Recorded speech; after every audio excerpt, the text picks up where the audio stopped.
皆さんこんにちは、青木美佐子です。今回はたくさんの質問をいただいているということだったので、その質問に丁寧に一つ一つ答えていきたいと思います。それではどうぞ。やっぱりこう日本の発祥の文化であるロリータファッションを着て、ロリータの女子として出たいなと思います。もう絶対欲しい。オファー欲しいです。オファー待っております。かわいいパティーンさんまでお願いします。そうですね、私本当に海外今までに25カ国45都市以上行ってるんですけど、本当に好き嫌いがないっていうのが自分の利点というか特技みたいなところがあって、いろんな国行っていろんな食べ物を全然食べれる派なんですけど、やっぱり日本に帰ってきて味噌汁を飲むとホッとするみたいな、やっぱ日本人なんで思うので、やっぱり和食が一番好きです。カタールに行った時に手で食べる文化だったので、文化的に私も手を使って食べたんで、それはちょっとかなり勇気がいるというか、なかなか慣れてなかったので新鮮でちょっと楽しかったです。一番美味しかった料理はロシアに行った時にボルシチと、あとピロシキ、日本でも結構有名なんですけどがすっごい美味しくて、ロシア料理って割と日本人って結構知らない人が多かったりするんですけど、ロシア料理はかなり美味しいので、日本にも何店舗かあると思うんですけど、ぜひ挑戦してみてほしいなと思います。食レポのお仕事お待ちしてます。いや全然、よくイベントとかで、海外のイベントとかもそうなんですけど、握手とかハグとか、そういうのはあるんですけど、前髪触らせてっていう女の子たちも結構多くて、だから触らせてあげますね。だから全然抵抗ないんですけど、私一回っていうか、毎回なんですけど、海外で入国審査の時にウィッグだと勘違いされるんですよ、髪の毛が。で、税関の人にいつも引っ張られるっていうことはあるので、これは地毛なんだよっていうのを説明するのがいつも大変で困ってます。マイヘアですって私いつもそうやって言うんですけど、マイヘアって言うんですけど、税関の人はみたいになって、なんかもしいいフレーズとかあったら、いろんな国の方ぜひ教えてください。いや全然触れるし、どうぞ触ってくださいっていう感じなんですけど、本当にウィッグと勘違いされるので、ファンの子はだいたい勘違いしないんですけど、全然知らない人はそれ本当に自分の髪なのって本当によく言われるので、触って確かめてみてほしいなと思います。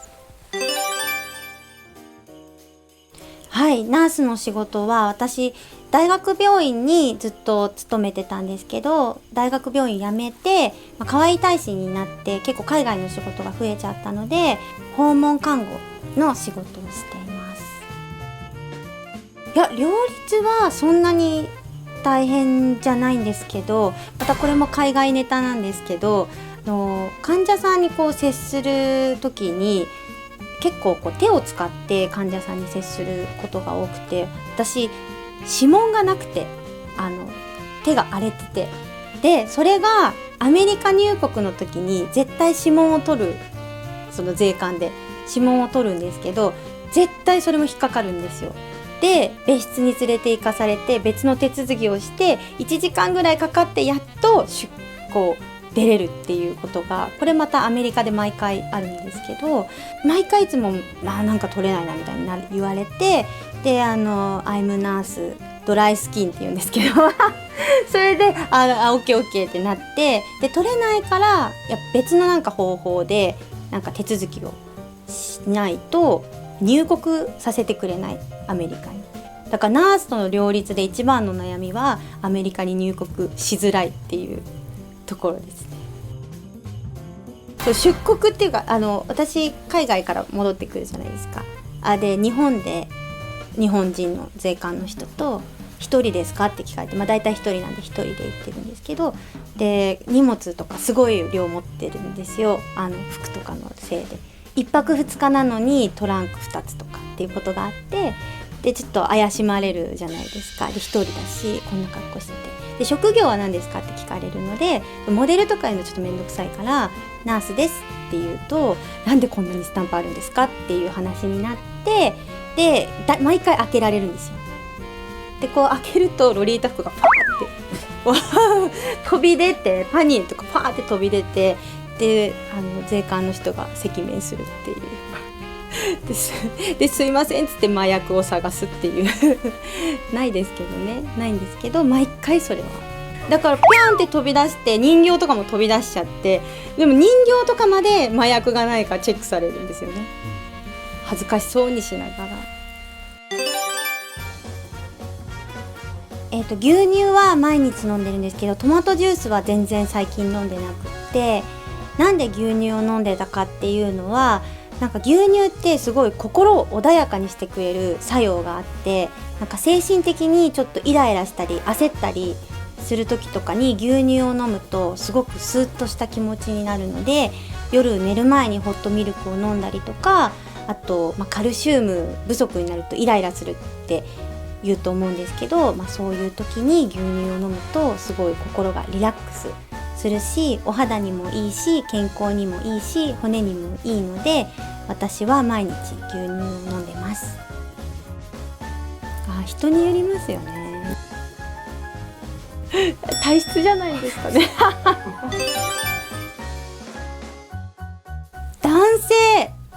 男性になったら、なんか普段私ワンピースとか、ロリータ服が多いので結構女の子っぽい格好しかしないんですけど、本当にこう男装系のかっこいい感じの背広とかを着て、なんか丸の内とかでイケてる男子みたいな、わかんないんですけど、そういうスーツ着たいですね。やっぱりスーツ着て、なんか可愛い女の子とデートに行きたいです。もうほんと昔から好きなのは深田恭子さんとか、すっごい可愛いなって思うし、あと石原さとみちゃんとかもすごい可愛いって思うんで、なんかこう色っぽい感じの女の子がなんか自分にはないので、こう魅力を感じます。なんか私中学時代陸上部だったので、なんか東京マラソンとかも実はすごい走ってみたくって、東京の名所を回れるマラソンなんて、マラソンだからすごいきついから、そんな景色を見てる余裕はないかもしれないんですけど、すごいなんか出てみたいって思ってて、いつもお申し込みはするんですけど、だいたい落ちちゃうっていう、落選しちゃうことが多いので、もしオリンピックに出れるとしたらマラソンに出たいです。私が最近ハマってるのがこの前髪カールっていうこのカーラーなんですけど、これをこうやって前髪にかけて、でくるっとしてキープさせとくと、この状態でメイクとか私はしてるんですけど、そうすると結構跡がついてくれるので、コテで巻いたような感じのふわっとした前髪に自然になるので、もし旅先とかちょっとコードがない時とかコテが使えないっていう時は、私はこれを必ずポーチに入れて、前髪カールだけは、前髪パッツン命なので、こういう風にするとちょっとふわっとした感じになるので、これをつけた状態でメイクをしてます。皆さん質問の答えはいかがだったでしょうか。コメント欄にどしどし質問も募集しているので、また随時答えていきたいと思うので、たくさん質問をしてください。かわいいパティーンさんのチャンネル登録をして、他の動画もたくさんあるので、ぜひぜひチェックしてみてください。私事なんですけれども、インスタグラムをやっていまして、今7万人ぐらいフォロワーがいるんですけど、最近撮った動画だと餅つきをやる動画があって、それお正月に日本人って餅つきをやるんですけど、その動画の再生回数が1ヶ月で450万再生を突破しまして、結構海外の方がその動画を見てすごい反響があって、なんかコメントだと結構猫をついてるんじゃないかみたいな、